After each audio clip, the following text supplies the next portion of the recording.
Congregación Betel Shaddai.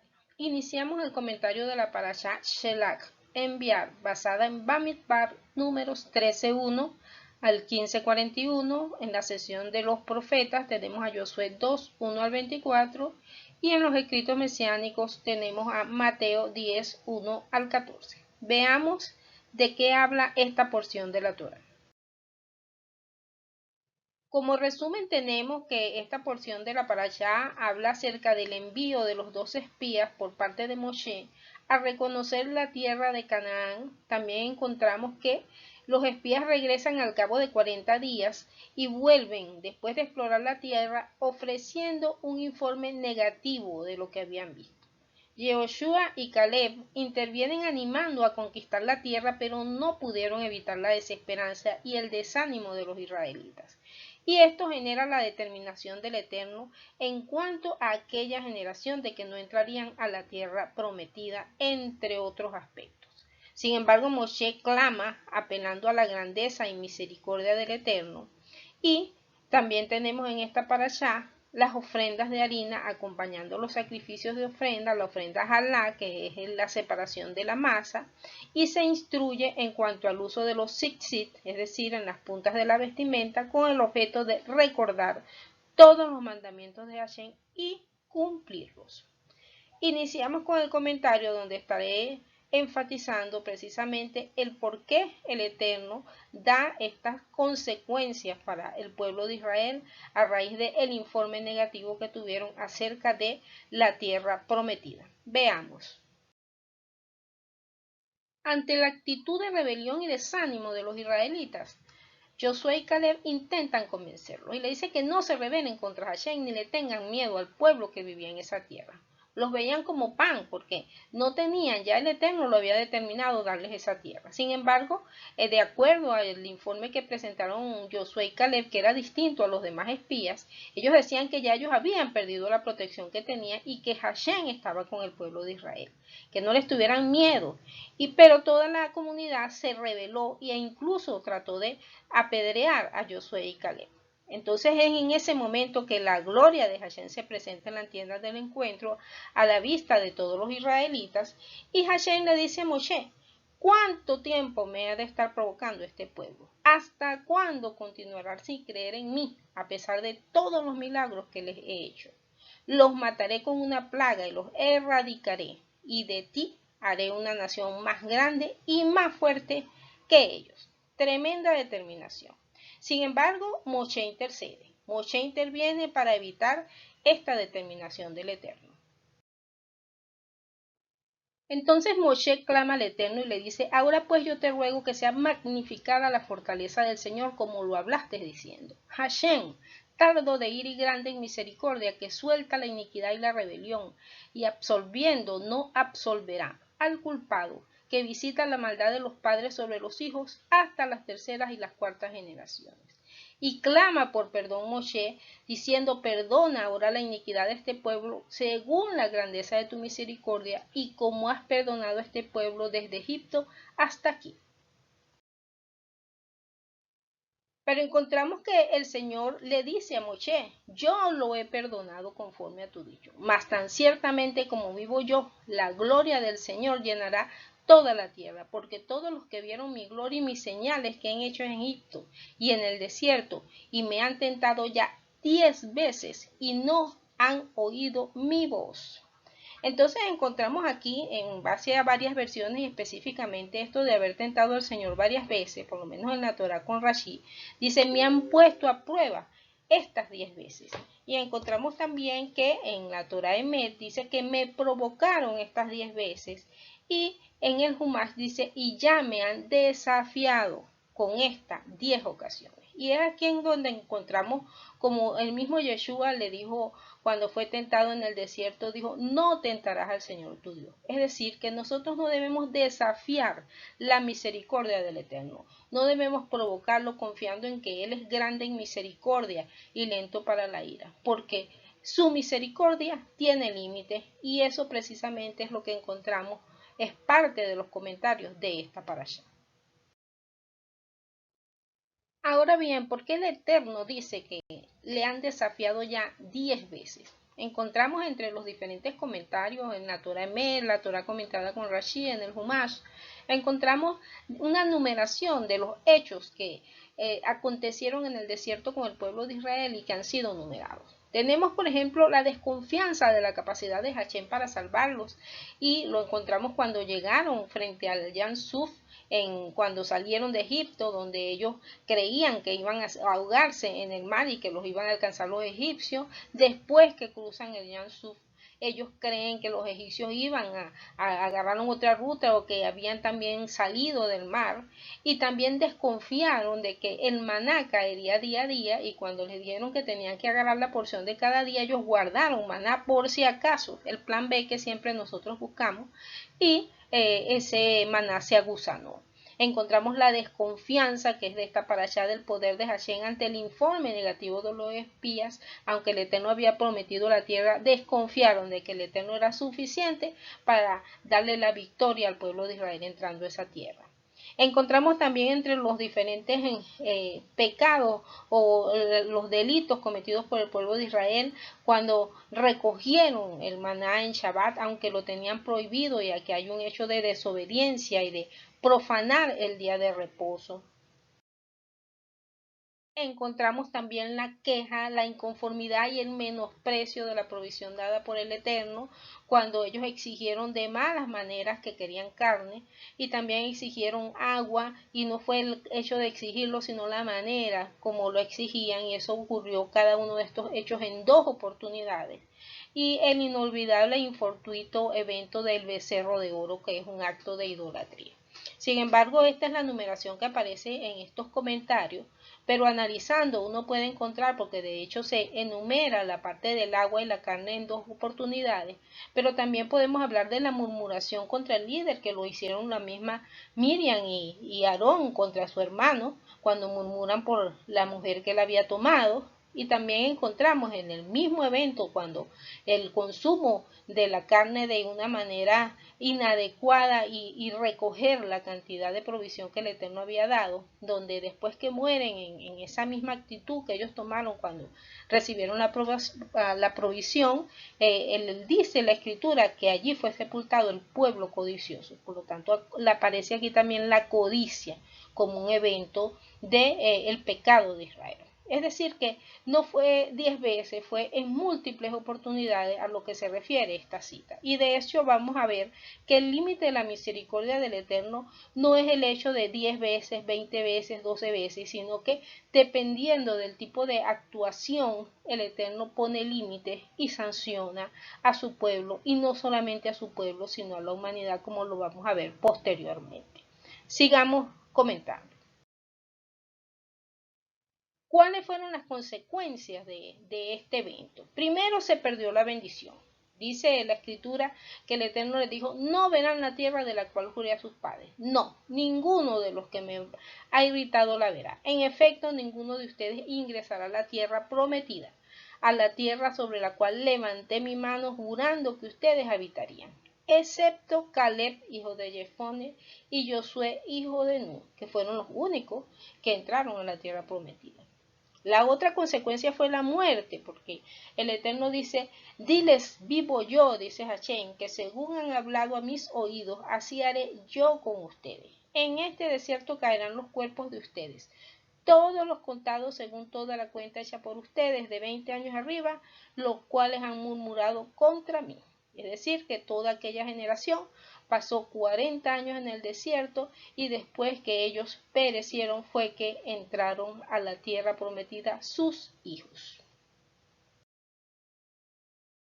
Y por supuesto la derrota. Dice la escritura: y Moisés dijo estas cosas a los hijos de Israel, y el pueblo se enlutó mucho, y se levantaron diciendo: henos aquí preparados para subir al lugar del cual ha hablado Hashem, porque hemos pecado. Pero Moisés les advierte y les dijo: no suban, porque Hashem no está en medio de ustedes. Por cuanto ustedes se han retraído de seguir a Hashem, también Hashem no está con ustedes. Sin embargo, se esforzaron en subir a la cima del monte, pero el arca del pacto de Hashem y Moshe no se apartaron de medio del campamento. Y descendieron el amalecita del cananeo que habitaban en aquel monte, y los hirieron y los derrotaron. persiguiéndolos hasta ahora. Entonces aquí vemos esas tres consecuencias, que fue pérdida de la bendición de entrar a la tierra prometida, la muerte durante 40 años y la derrota frente a los enemigos. Y lo que acontece en esta paracha es una enseñanza para las generaciones postreras, no solamente para nosotros, sino que en el Tanakh encontramos toda una serie de acontecimientos relacionados a ese límite de la misericordia causada por el pecado del pueblo de Israel y de otros pueblos. Encontramos, y el profeta Amós nos habla bastante de este tema, encontramos en Amós 1, en el capítulo 1, que dice: así dijo el Señor, por 3 pecados de Damasco y por el cuarto no revocaré su castigo, porque trillaron a Galat con trillos de hierro. El verso 6 dice: así dijo el Señor, por 3 pecados de Gaza y por el cuarto no revocaré su castigo, porque llevó cautiva toda la cautividad para entregarlos a Edom.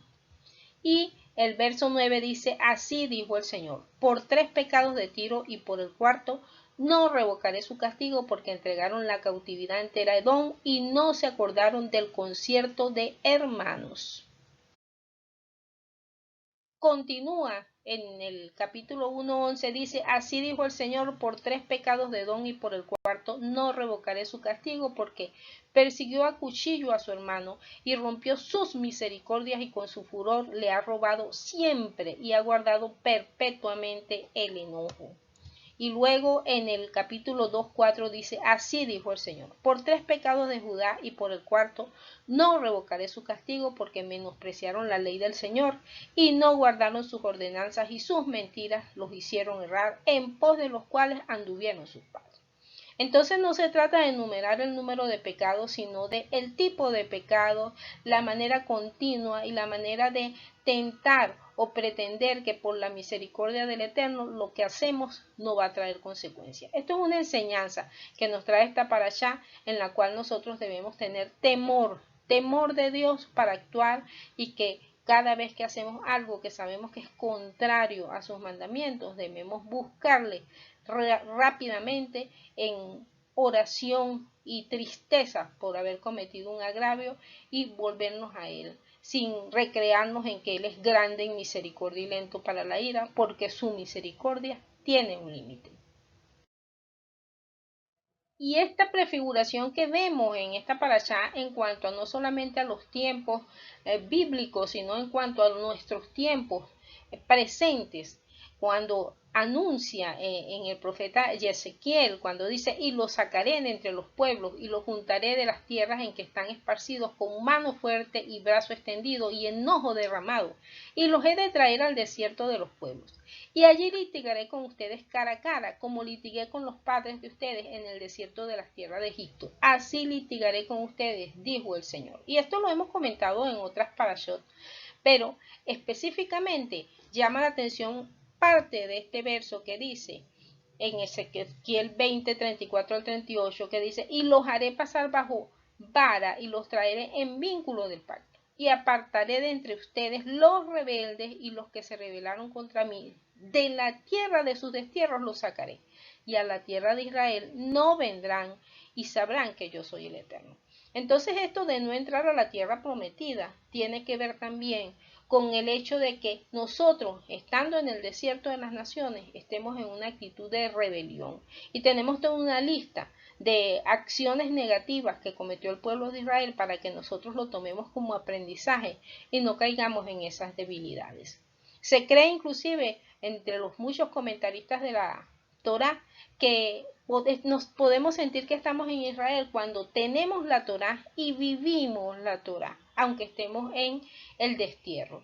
Así que si nosotros estamos viviendo la Torá, no solamente es como vivir en Israel, sino que aseguramos que vamos a entrar a esa tierra prometida en los tiempos futuros, en los tiempos postreros, donde el Eterno anuncia que nos traerá, que Él mismo nos llevará a Eretz Israel, dándonos esa redención final que todos esperamos. Entonces, esta prefiguración, donde podemos resumir todos los pecados y la lista es larga, pero en resumen podemos hablar. Primero, la desconfianza. Si tenemos desconfianza en la capacidad que tiene el Eterno para salvarnos en cualquier situación en que estemos viviendo. Segundo, la desobediencia a cualquiera de sus misbot y en este caso relacionado a lo que hemos comentado, no guardar, profanar el día de reposo. La continua queja, inconformidad y menosprecio de la provisión dada por el Eterno. Como dice Rab Shaul, sé vivir en escasez y sé vivir en abundancia, contentos con lo que tenemos. Estar agradecidos con lo que tenemos. Eso no quiere decir que no estemos anhelando mejorar social y económicamente, pero en el momento que estamos viviendo con lo que tenemos, agradecerle al Eterno. Si tenemos en abundancia, Baruch Hashem. Si no tenemos, si tenemos escasez, Baruch Hashem, porque el Eterno tiene cuidado de nosotros. Y todas las pruebas, en toda prueba hay un aprendizaje y a los que amamos a Dios, todo nos ayuda a bien. Tenemos la idolatría de no caer en ese plan B de que me falla mi Dios y voy a buscar otro. Tengamos cuidado de no caer en idolatría porque es muy grande el aprendizaje que tenemos en la Torá de lo que hicieron nuestros padres. Tenemos la codicia, evitar que cuando tenemos una provisión desbordarnos. La palabra dice que todo nos es lícito, pero que no todo conviene. Que todo nos es lícito, pero que no nos debemos dejar dominar por ninguna. Por lo tanto, en medio de la abundancia no caigamos en la codicia, porque esto trae consecuencias. Y por supuesto, resumiendo parte de lo que hablaba el profeta Amós, el conflicto entre hermanos, la falta de afecto natural, la corrupción, la maldad. Todo esto es desagradable a los ojos del Eterno y por lo tanto todo esto puede traer serias consecuencias para nosotros. Así que recordemos las palabras del Eterno refiriéndose a Caleb cuando dijo: pero mi siervo Caleb, por cuanto hubo en él otro espíritu y cumplió de ir en pos de mí, le meteré en la tierra donde entró y su simiente la recibirá en heredad. ¿Qué hubo en Caleb? Otro espíritu, otra actitud, actuó con fe, actuó con confianza y tuvo una respuesta pensando no como él, sino pensando en el Dios poderoso que tenía y que era capaz de enfrentar cualquier dificultad. Así pensó Caleb y nosotros necesitamos reflexionar en cómo estamos respondiendo ante nuestros eventos, ante nuestras vivencias. No hay un evento que nosotros podamos decir que otro no ha vivido. No hay un evento que podamos decir que nuestros antepasados no han vivido. Y todos ellos tuvieron una respuesta, unas positivas y otras negativas. Y cada respuesta tiene una consecuencia, o positiva o negativa. Entonces reflexionemos en cómo es nuestra actitud ante nuestras pruebas presentes, para que la respuesta del Eterno sea en pro de bendecirnos y no en pro de consecuencias que más bien nos genere que perdamos la bendición. Y cierro con esta cita que encontramos en los escritos mesiánicos. Como dice Romanos 8:35-39, ¿quién nos separará del amor de Mashiach? ¿Tribulación o angustia o persecución o hambre o desnudez o peligro o espada? Como está escrito, por causa de ti somos muertos todo el tiempo. Somos contados como ovejas de matadero. Antes, en todas estas cosas somos más que vencedores por medio de aquel que nos amó. Por lo cual, estoy seguro de que ni la muerte, ni la vida, ni ángeles, ni principados, ni potestades, ni lo presente, ni lo porvenir, ni lo alto, ni lo profundo, ni ninguna otra cosa creada nos podrá separar del amor de Dios que es en Yeshua HaMashiach, Señor nuestro. Por lo tanto, teniendo a Yeshua, teniendo a aquel que nos amó, que murió por nosotros y que nos ha dado la victoria sobre todas las dificultades y sobre las pruebas, porque aunque a veces no recibimos la respuesta a la oración de lo que tenemos y creemos que es una derrota, aún sobre la muerte, Yeshua nos ha dado la victoria. Nosotros en esta tierra, en esta vida, vamos a pasar por dificultades, pero la actitud con que nosotros respondemos a esas dificultades puede generar la diferencia en cuanto a la bendición que vamos a recibir. Así que evaluemos nuestra actitud, evaluemos nuestra conducta y veamos y recordemos, como dicen, vemos el vaso medio lleno o medio vacío. Otros lo quieren, aunque sea medio lleno o medio vacío, con vino, otros con agua. Lo importante es que nosotros veamos en todas nuestras circunstancias al Eterno y que Él es suficiente, grande y poderoso para derrotar todos nuestros gigantes, aquellos que nos atribulan, y para que también nos dé paz y consuelo en medio de las tribulaciones que nos puedan generar tristeza y angustia.